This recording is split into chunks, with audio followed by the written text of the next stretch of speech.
Гаднах төмөр хаалгын цоожлох үед дотор хэн нэгэн хүн зэвүүн инээхэн сонсогдоод байсан. Би өнгөрсөн жил Сүхбаатар аймгийн Мөнххан суманд ажиллаад очиж ирсэн л да. Намайг хот газрын сэтгүүлч гэдгийг мэдсэн сумын клубын ерөнхийлөгч Анхуйг гэх нэг залуу надад оройн бүжгэн дээр нэг сонин зүйл ирсэн. Би өнгөрсөн зунд ажиллах болсон. Миний өмнө ажиллаж байсан дамдангай ажлаас гарах өргөдөл өгсөн юм билээ. Тэгээд яг ихэндээ бүх юм болж бүтчихэл байсан. Би багадаа энэ суманд байсан болохоор эргэн тасгад амар байлаа. Гэтэл нэг өдөр дамдангай намайг гэртээ дуудаж нэг юм задлж сунгаа ийхүү ярьж үлээ. Чи миний ажлаас гинт гарах болсон шалтгааныг мэдэхгүй. Нэг удаа би сумынхандаа бүтэл сайнныхын киног үзүүлчихэд хүмүүс тарсны дараа өөрийнхөө ач хүүтэй заалны сандлыг захаас нэхлээд хурааж явлаа. Гэтэл нөгөө захаар нь сандал хумж явсан ач хүү маань ихэд айсан шинжтэй гүгээд тийм байна. Намайг яасныг асуудал тэр баруун урд харанхуй буланд нэг хүн наашаа хар зогсоод амар инээгээд байна гэсэн. Би мэл гайхсан чи ачигаа улам айлахгүй санаатай чангаар. Ой, тэр булан зогсоод байгаа хүн гараарай. Кино дууссан шүү гэж хашгир. Гэтэл ямар ч юм байлаа. Тэгэхээр нь тэр булан руу чиглэн очлоо. Нэрээ хүн инээхэн сонсогдоод байх шиг.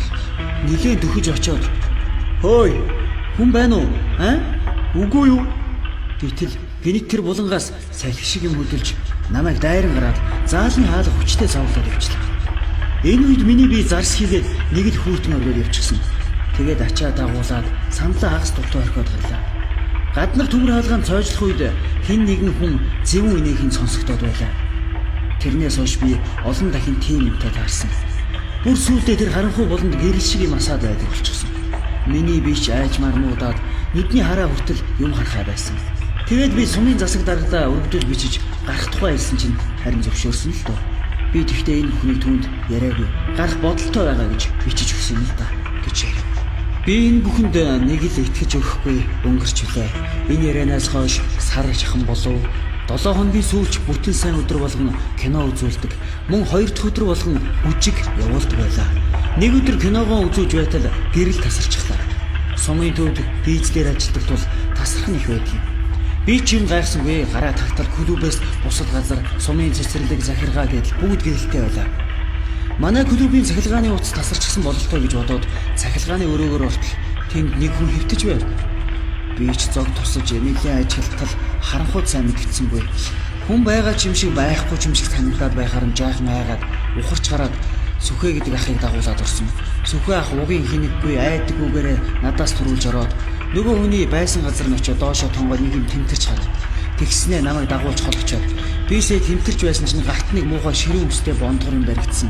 Нэг юмны толгойн юм болов уу гэж бодоод хүзүүг нь тэмтэрч үзтэл гэрэд гарт юу ч баригдахгүй болчихсон гэв. Лааны гэрэлд Сүхэ ахын 2 гарыг харсан чинь цэл хөх болчихсон учиргүй хөвтөн байсан. Тэр цэл хөвтөн гараа дулаацуулах гэж үрж байснаа ахийнх нь би нэг л эвгүй болчихлоо гэж хэлж амжилт муухай алдчихдаг юм аа. Бүх хүмүүс гараад явчихсан байсан учраас том биетэй Сүхэ ахыг би яаж чадлагүй зогсож байтал заалны гэрэл цэлсхийн яслаа. Би ч дотроо баярлан Сүхэ ахыг босгох гээд дээрээс нь тонгоогоо тарсан чинь түүний нүүр ам нь аймаар мөрөөчсөн. Царай нэг л биш өөр хүний шиг болчихсон хамаг үеийн салган нь чичрээд байлаа. Тэгснээ гинт өндийгөө босоод ирсэн. Тэгтээ ямар ч ухаан алга аймаар муухай инээгээд над руу ойртоод ирсэн.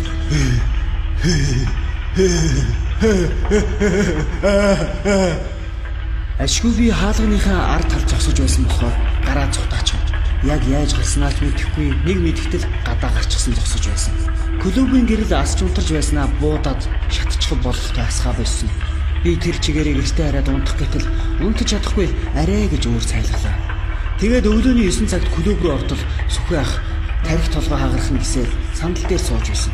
Тэр явдлаас хойш би дамдан баян ярианд итгэсэн.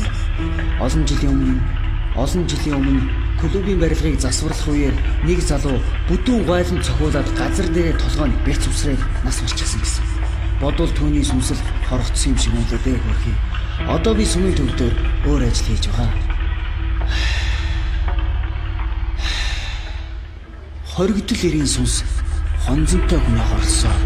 Тэр магадгүй таныг чайж байгаа билүү.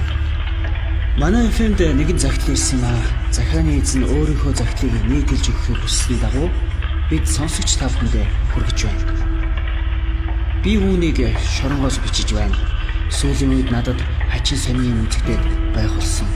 Энд би өөрийнхөө хийсэн хэрэг ялынхаа тухай бичих хүссэнгүй. Ямар ч байсан зодоонуудыг хийж байгаа л орчихсон.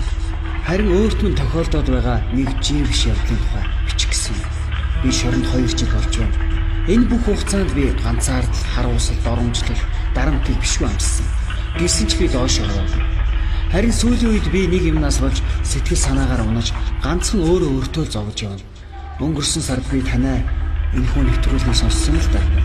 Тэгээд та бүхэнд хандаж өөрт нь тохиолдож байгаа энэ муу ёргийн явдлын тухай бичээ шийдлээ. 5 сарын өмнө манай камерт хоригдож байсан малын хулгай хэрэгтэй цогтоо гэдэг залууг манай эндхийн нэг овгор хулгайч Баатар гихч Чагнаа гихч хоригдлоо нийлээд боогоод алчихсан. Цогтоо уг нь томоотой гүндүүг залуу л да. Даанч дэндүү зүрүүд гүжүүд байсан. Тэр зангаасаа болж л амиа алдсан. Би цогтоотой нэлээд дотно нарийн ширээ маа ирдэг байсан. Цогтоог яг алж байхад нь харсан үдсэн хүн байхгүйгээд Баатар Чагнаа хоёрч нэг их сүртэй шийтгүүлээгүй дарамтлан зовоож байсан гэдгээр л ганц 2 жилийн ял нэмүүлсэн болоод өнгөрсөн. Тийм болохоор надад нэг л сонир санагдаад байсан л да. Тэгээд би нэг удаа камертаа ганцаараа сууж байхдаа цогтоог зургийг гаргаж ирээд шоронд ч хүний нохоо амьсгал байх юм да. Лалар. Чамайг санаатаа алчаад байхад хинч тоосон. Чи уг нь яаж хийж байгаад эндээс гарсан бэ? Залуу гэж санаанд үйсэн. Тэгээд тэр шөндөө би унтаж чадахгүй хөргөөж байгаад би засахыг жорлон руу очлоо. Дөнгөж бийцчихэд ирэхдээ гэнэт ард нэг хүн чиний төрөг хэлдэг чи энэ өгшөө гэж айгүй тотсон. Тэгтэн би мэл гайхаад цэл хөрөөд юу хэлээд байгаа юм бэлээ? Юу хэлээ гэж гайхаад эргээд харсан чинь яг урд нь цогтоо зогсож байсан. Тэр яг нас барахтаа ямар байсан тэр байдлаараа өмнө нь зогсож байсан. Түүний нүүр ам авах юмгүй болоод хавтаад өхөрч гисэн шүд амыг нь хэг цогцохоод хайчихсан байсан юм л да. Би цогтойг хараад бүр хөшчихсэн. Тэгээд нэг хэд байдгаар ойролцсон гэж явсан. Тэрнээс хойш цогтоо миний нүдэнд байн үзэгдэх болж дагаж гисэн. Эртээд нэг шөнө унтаж байгаад гинэт сэрсэн чинь тэр яг миний дээр агаар тогтчихсон байж байсан. Би хөтлөө хайгаад өндөөсөн чинь тэр наарны ард байгаа модон иштэй хотлыг авч гараад Баатрын зэрэг заагаад өгөөч гэж гуйгаад байсан. Би бүр аргаа бараад дэрээ аваад шидсэн.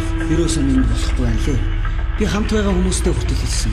Тэд нарт юуч мэдрэхгүй байгаа юм шиг байлаа. Одоогоос сарын өмнө нэг шин миний хүнжлийг хуу татаад альчихсан. Тэгэхээр би цочоод өндөөсөн чинь цогтоо миний өмнө нэг хүний толгой барьчихсан зогсож байсан. Тэгснэ.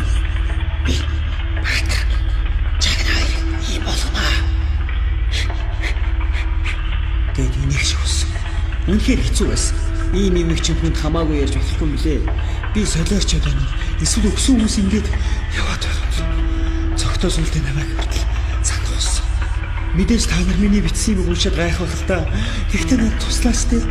Гэхдээ хамгийн аимшигтай одоогоос 2-7 хоногийн өмнө цогтоо надад би Чагнаа Баатрыг авч явж дараа чамайг ярьж явна гэсэн. Тэрний маргаашнд цогтоо Чагнааг том тогоон тэгээд гиз дотрыг нь хагалчихсан сууж байна гэж зөөдөлсөн. Тэгтэл маргааш өглөөнд Чагнаа гиз үдээд гिचгсэн ихрээд явж байсан. Тэгсэн хорихангийн эмч үзээд мухар олгоо байна ахуулах хэрэгтэй гэсэн. Тэгэнгүүт тэр хөөцөлдөж байгаад хот руу явсан. Тэгтэл хамгийн сүүлд сонсноор бол Чагнаагийн олгоо дотроо хахаад би их муу байгаа сурагтай байна. Тэрнээс гадна цогтоо Чагнаа явснаас хойш бараг үдэгтэй болоод байснаа 3 хоногийн өмнө хорихын хашаа алчихсан зогсож байгааг харагдлаа. Тэрний 2 гар нийл цус болчихсон бүр цусан доошоо дуусалж байсан. Миний бичсэн болгоно шүү. Би дайж ингэж тохуурхъя гэж бодоо. Сүнс гэж байдаг юм байна. Би өчигдөр аргаа бараад цогтойг зургийг шатаасан. Цаашид яах вэ? Надад туслаач.